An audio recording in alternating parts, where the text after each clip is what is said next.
discuss about the definition, function, and the origin and the insertion of the diaphragm. So let us start.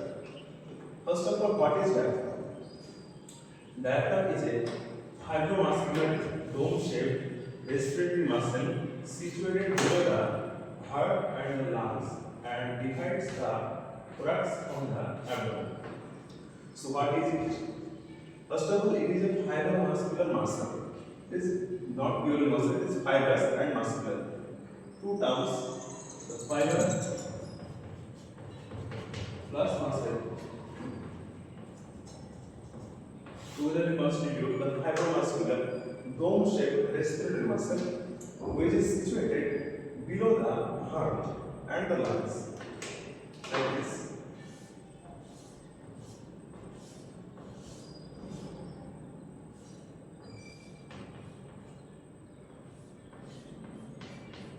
If you take these two are lungs and this is heart, this is the right side and this is the left side, then here is the dome shape. And above this there is thorax, and below this is abdomen.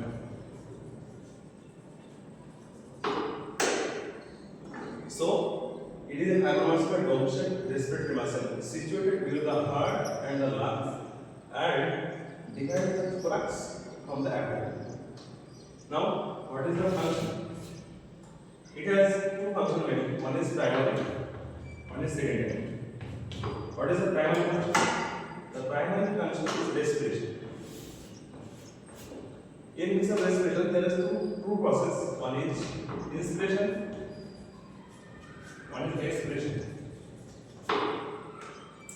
Whenever inspiration occurs, the dome-shaped diaphragm puts down and increases the intrathoracic space. It is called the inflation of the thoracic space. Okay. And when it is occurring the expiration, the diaphragm goes up or puts up. Then the thoracic cavity or intrathoracic space is decreased. So in case of inspiration, the intrathoracic space increases. In case of the expiration, the intrathoracic space decreases. And it is known as inflation.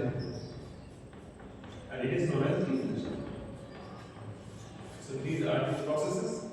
Now the secondary function, it maintains the intra-abdominal pressure.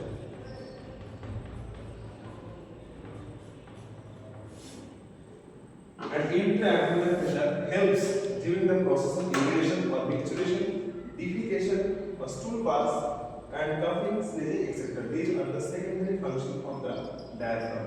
So diaphragm is a fibromuscular dome-shaped respiratory muscle situated below the heart and lungs and divides the thorax from the abdomen.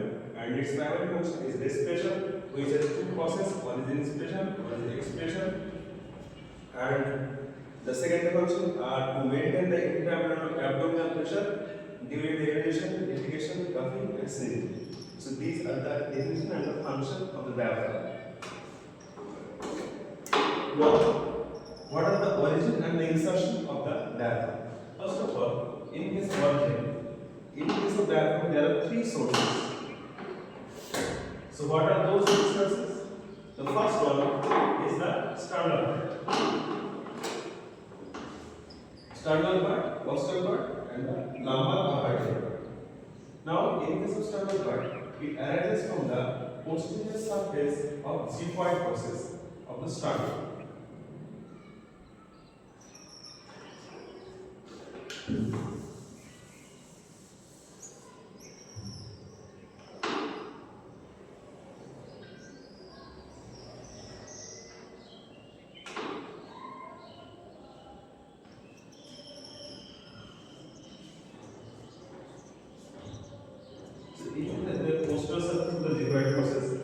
In case of from this arises from the posterior surface of the xiphoid process of the sternum. This is the manubrium, body, and xiphoid process of sternum. Now, posterior, it arises from the inner surface of the lower 6 ribs from 7 to 12.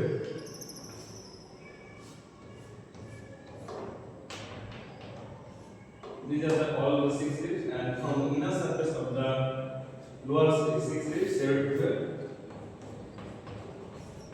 And also the costal cartilages, these are present here, costal cartilages.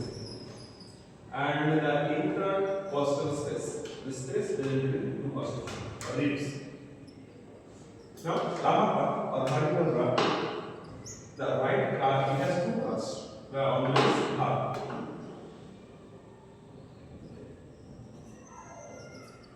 This one is the left crush, this one is the right crush. This image of this, it is right is more like this, more convex due to the presence of the biggest organ, liver. Due to the presence of liver, it is more convex, the right crush, and the left crush is lower relation. And it has the sources origin from the, in case of right crush, it is A1, A2, and sometimes A2. So it has A1, A2, and A3. But in case of left crush, it has never A2, only A1 and A2. A1 is number 1, number 2, and number 3. And A1 is A1 and A2 is number 1 and number 2 only. Never A3. Now, the insertion of the diaphragm. Now all these three parts converges and inserted into a common tendon that is called central tendon, and it is an aponeurotic peripheral muscle fiber. So all these sources converges into one, and I will say this is the central tendon.